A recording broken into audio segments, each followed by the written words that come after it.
Sud Radio, l'invité politique, Jean-Jacques Bourdin. Mon dernier invité s'appelle Robert Ménard. Robert Ménard, bonjour. Bonjour Jean-Jacques Bourdin. Pourquoi Robert Ménard ? Parce que d'abord, nous avons partagé la passion du journalisme avec Robert. Je n'oublierai jamais que Robert a été le patron de Reporters sans frontières. Ça, c'est une chose qui... Et Reporters sans frontières, pour moi, c'est l'illustration du journalisme que j'aime beaucoup, que j'ai peu pratiqué dans ma vie, mais le journalisme de terrain, et qui est absolument indispensable pour comprendre le monde. Aujourd'hui, le journalisme s'est transformé en journalisme un peu de salon, un journalisme de téléphone portable, de téléphone mobile, ce journalisme. Alors on regarde les infos comme ça, on se préoccupe même pas de savoir si elles sont vraies ou fausses. On ne se préoccupe même pas d'aller la chercher, l'information sur le terrain. Et c'est un hommage que je vais rendre à travers vous au journaliste de terrain, Robert Ménard. Et puis, on ne partage pas toutes les mêmes idées, mais on en partage beaucoup. Je disais tout à l'heure, gardons toujours le contrôle de notre pensée et le bon sens, qui permettent de n'être dupes de rien. Et nous partageons, je pense, ce bon sens. Au-delà des positionnements politiciens, au-delà des idéologies qui nous pourrissent la vie, au-delà des religions qui parfois ne restent pas à l'endroit où elles devraient rester, au-delà de tout cela, il y a le bon sens. Et il y a la réalité du quotidien, celle que vivent les Françaises et les Français. Et vous l'observez, vous la vivez dans votre quotidien en tant que maire de Béziers, Robert Ménard. Et je sais que nous discutons souvent de cela et que nous partageons tout cela. C'est pour ça que j'ai tenu à vous avoir pour ma dernière. Merci. Et c'est un gage d'amitié. Voilà. Merci à vous. Merci. Voilà. Oui, absolument. Vous savez, on disait à l'époque, il y avait des écoles de la vie. Et être maire, c'est une vraie école de la vie. Ça vous ramène, d'abord, ça vous pousse à une espèce ça vous pousse à être un peu plus humble. Vous le disiez, la vie c'est infiniment plus compliqué que les idées. La vie c'est infiniment plus compliqué que votre téléphone portable. Les gens, entre ce que vous pouvez lire et ce qu'ils vivent, moi je passe mon temps à croiser des gens qui me bouleversent, qui me mettent mal à l'aise, qui montrent les limites de ce que je peux ou pas faire et qui montrent la beauté de ce métier de maire qui est quand même... Je change pas la vie des gens, mais de temps en temps, j'améliore. Un maire, il améliore un petit peu la vie des gens. Il les rend un peu moins malheureux. Vous savez, déjà, rendre un peu moins malheureux les gens, c'est pas si mal. Et le journalisme, au fond, moi j'ai toujours rêvé d'un journalisme comme ça, qui rende compte de ce que vivent les gens, et qui soit, si on doit être d'un côté, je sais que vous n'aimez pas cette expression, être d'un côté, si on doit être d'un côté, c'est des plus humbles, des plus petits, de ceux qu'on a besoin de défendre. Voilà.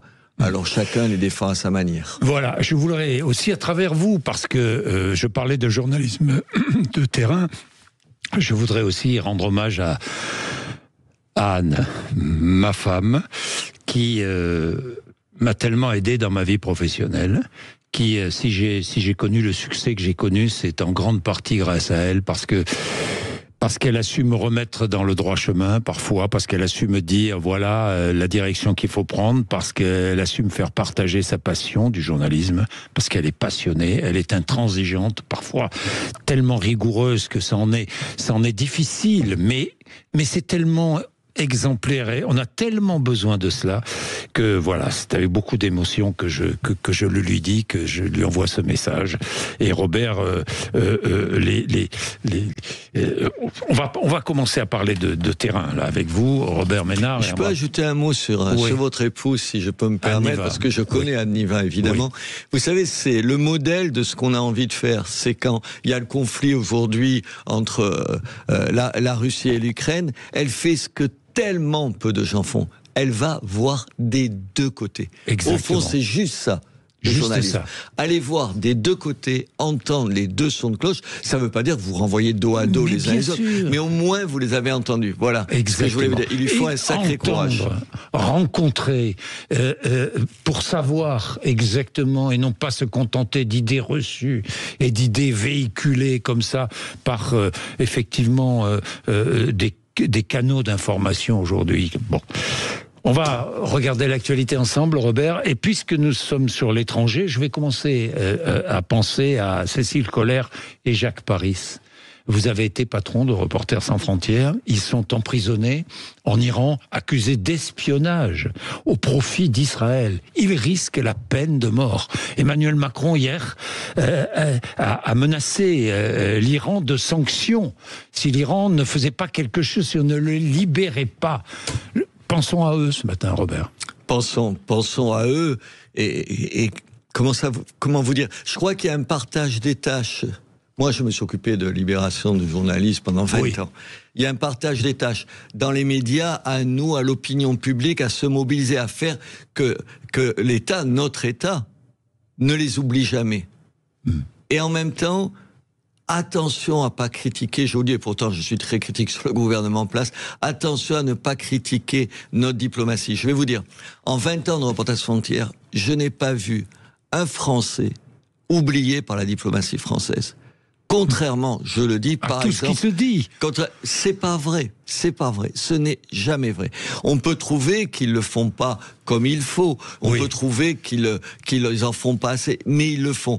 Contrairement, par exemple, où j'ai vu des Britanniques pris en otage, où je discutais avec des diplomates britanniques qui me disaient « Ah, ça c'est leur affaire, ils se débrouillent, nous, les intérêts de la Grande-Bretagne, c'est ceci ou cela. » Je pense qu'il y a ça de la part des diplomates français. Alors ensuite, ça ne veut pas dire qu'il faut... vous n'êtes pas, je suis pas un diplomate. À nous de taper du poing sur la table, de rappeler qu'ils sont détenus, de rappeler ce que vous venez de dire. C'est le pire des crimes qu'on les accuse, parce que jusqu'à présent, c'est nouveau. Vous avez vu, c'est après les 12 journées de guerre qu'on nous sort du chapeau comme ça. En gros, ils ont travaillé avec le Mossad. Aujourd'hui, je vous rappelle que dans les derniers jours, il y a des gens qui ont été pendus en Iran parce qu'ils étaient accusés d'avoir travaillé pour Israël. Alors permettez-moi, Robert Ménard, de faire une réflexion et de poser une question à ce propos. Pardon, 12 jours de guerre, mais pourquoi pourquoi le régime iranien est toujours en place? Le régime iranien est de plus en plus répressif contre son peuple. L'Iran n'accepte plus les contrôles de l'AEIA et poursuit son enrichissement d'uranium. Le Pentagone lui-même dit ça n'a retardé cette course vers l'arme atomique que de 2 ans. Alors à quoi ça a servi? Est-ce que c'est bien de bombarder? C'est très bien. Mais encore une fois, aujourd'hui, le gouvernement américain et Donald Trump n'a-t-il pas simplement bombardé parce qu'aujourd'hui, on ne peut plus perdre un soldat sur le terrain? Écoutez, moi, d'abord, commençons par le commencement. Bombarder les sites d'enrichissement nucléaire en Iran, c'est une bonne chose. Oui. Je vais vous dire un truc affreux, mais ce que je pense, éliminer un certain nombre de dirigeants de l'État islamique iranien et un certain nombre de scientifiques, je vous dis quelque chose, Jean-Jacques, moi j'ai applaudi chaque fois qu'ils l'ont fait. C'est pas bien de le dire, mais je vous le dis. Mais moi j'ai un certain nombre de copains en Iran. Vous doutez bien que je connais un certain nombre de gens en Iran. Vous savez qu'ils attendaient qu'une chose. Ils attendaient, et je pense qu'il y a une espèce d'amertume, que ça débouche sur le renversement du régime iranien. Et tout à l'heure, vous disiez sur Emmanuel Macron qui dit oui, il faut se mobiliser, je menace d'abord, je ne sais pas trop de quoi on menace l'Iran, soyons sérieux, mais surtout, les errements de la diplomatie française, là c'est plus les otages, c'est sur l'Iran, où on nous dit au début bravo à l'intervention, ensuite on nous dit ah oui, mais il faudrait pas renverser le régime, et maintenant on découvre que nos otages, à cause de ce régime, et à cause du non-renversement de ce régime, ils sont menacés. Bien sûr qu'il fallait aller jusqu'au bout. Et Donald Trump a dit la même chose. Mais attendez, bien sûr. La même chose. Aujourd'hui, les gens, les opposants en Iran, ils ne rêvaient que d'une chose. Que, malgré les bombes et malgré le risque, Israël et les États-Unis aillent jusqu'au bout et renversent ce régime abominable. Alors, 2 autres Français sont otages. En Algérie, cette fois. Otages d'État. En Algérie, Boualem Sansal et Christophe Glaise.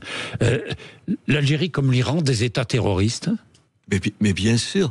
La seule différence, c'est qu'on n'a pas la même mauvaise conscience par rapport à l'Algérie qu'on a en Iran. En Iran, les Français, ils s'en foutent un peu, quoi. Pour dire, il n'y a pas de lien affectif. C'est une grande civilisation et tout ça, mais il n'y a pas... Avec l'Algérie, c'est un rapport invraisemblable. Il faut arrêter, il faut divorcer, se séparer de l'Algérie. Comment divorcer, se séparer, Robert Ménard ? Aujourd'hui, il faut arrêter de quémander l'approbation du régime algérien de M. Tebboune. Il faut arrêter. On n'y arrivera pas. Il faut prendre un certain nombre au-delà de Boualem Sansal. J'ai un peu de mal à dire au-delà de Boualem Sansal parce qu'on se connaît. J'ai une estime sans nom. J'ai envie de saluer comme vous son courage. C'est un vieux monsieur. On ne sait pas exactement, on pense qu'il a 80 ans. Aujourd'hui, il est malade. Il a un cancer.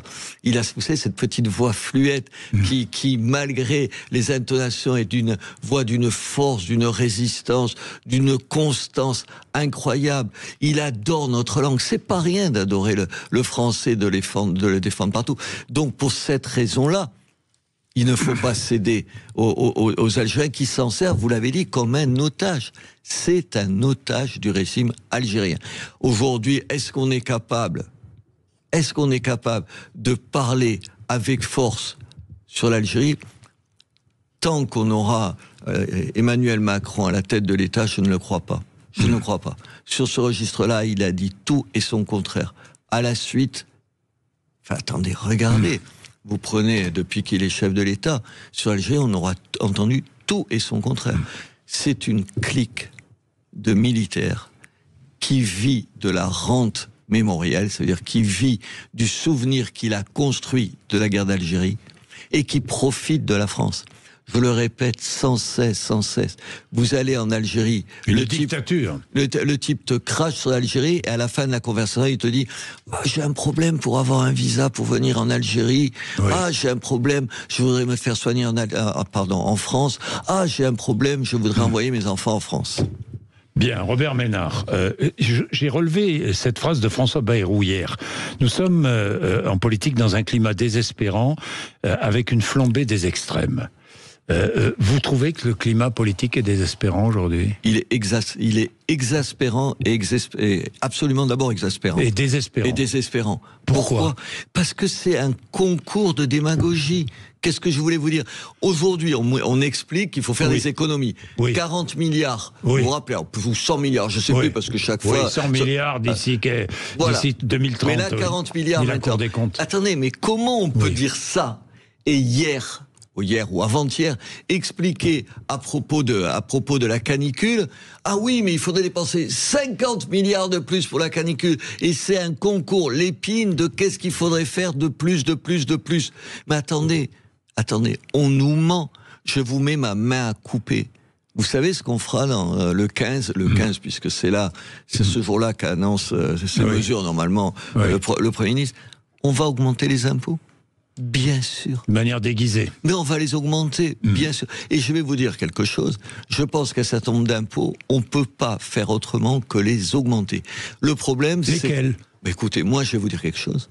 Je ne suis pas troublé, choqué, et pourtant je suis de droite, qu'un certain nombre de gens qui gagnent beaucoup d'argent, payent un peu plus d'impôts. Je ne suis pas complètement choqué qu'un certain nombre de grandes entreprises qui savent faire, comment on appelle ça, de l'optimisation fiscale. Voilà, vous le savez, l'optimisation fiscale, j'avais le mot sur la bouche, ce qui fait qu'elles payent proportionnellement moins d'impôts que des petites entreprises. Moi, je peux être de droite et dire à la fois, il y a des impôts qui ne me choque pas. En même temps, il faut faire les économies. Ça peut pas remplacer les économies. Mais bien sûr qu'on va augmenter les impôts. Et vous voyez, on parie, on en reparle dans 15 jours. Est-ce que si vous étiez député, vous censureriez François Bayrou sur le budget à la rentrée ? Mais non, pour une mauvaise raison. Je le ferai pas. Parce que je pense que c'est mieux que rien. Que je préfère ce gouvernement-là à la gauche. Vous savez ce que je pense et tout. Parce que je préfère un gouvernement comme ça, pas de gouvernement du tout. Parce que je trouve qu'il y a un certain nombre de nos ministres, je pense à Bruno Retailleau, qui font ce qu'ils peuvent faire à l'endroit où ils sont. Rien que pour ça. Mais je dirais pas qu'ils vont nous sortir des histoires. Ou de l'histoire de la France. Bruno Retailleau, qui est devenu la cible du Rassemblement National, vous avez vu ça maintenant. C'est tu tombes à la renverse. Et Jean-Jacques Bourdin. Enfin, attendez. Qui est plus proche que du Rassemblement National que Bruno Retailleau ? Personne dans le gouvernement. Et c'est sur lui que le Rassemblement National tape. Enfin, attendez, moi, je me félicite du succès des gens. Je me félicite. Quand Bruno Retailleau prend une bonne mesure, moi je sais pas, je serai le Rassemblement national. Quand tu es soucieux de la France, quand tu es soucieux de lutter contre un certain nombre de choses, et que le ministre de l'Intérieur prend des bonnes mesures, tu applaudis les deux mains. Tu peux dire que c'est pas suffisant, mais tu applaudis. Le problème aujourd'hui pour le Rassemblement national, c'est pas Bruno Retailleau, c'est la France insoumise. Mais de temps en temps, tu te dis, est-ce qu'ils se seraient pas trompés d'ennemis? Est-ce que vous croyez à l'union des droites? Parce que l'union des gauches paraît mal barrée. Hein. Oui. Mélenchon annoncera probablement sa candidature, Jean-Luc Mélenchon, cet été. Il y aura au moins 2 candidats de gauche. Est-ce que vous croyez à l'union des droites? Écoutez, c'était quand? Il y a 10 ans, je deviens maire de Béziers, je réunis toute la droite à Béziers, j'appelle toute la droite à venir à Béziers. C'est un rassemblement qui s'appelait Ose la droite. Ose dire que tu es de droite et on pourrait se rassembler. Le moins qu'on puisse dire, c'est que depuis 10 ans, c'est un échec total, quand même. Je ne vais pas dire que j'ai réussi quoi que ce soit. Pour vous dire mon scepticisme sur ça. Que, bien sûr, mais attendez, vous pensez qu'il n'y a pas, on en parlait, qu'entre les Républicains et le Rassemblement national ou les troupes de M. Ciotti, mais il y a moins de différence qu'avec M. Attal. Mais bien sûr qu'il y a moins de différence. Il y a de vraies différences sur le terrain économique. Moi, sur le terrain économique, je pense que le Rassemblement national, même s'ils évoluent, disent beaucoup de bêtises, pour pas dire beaucoup d'âneries.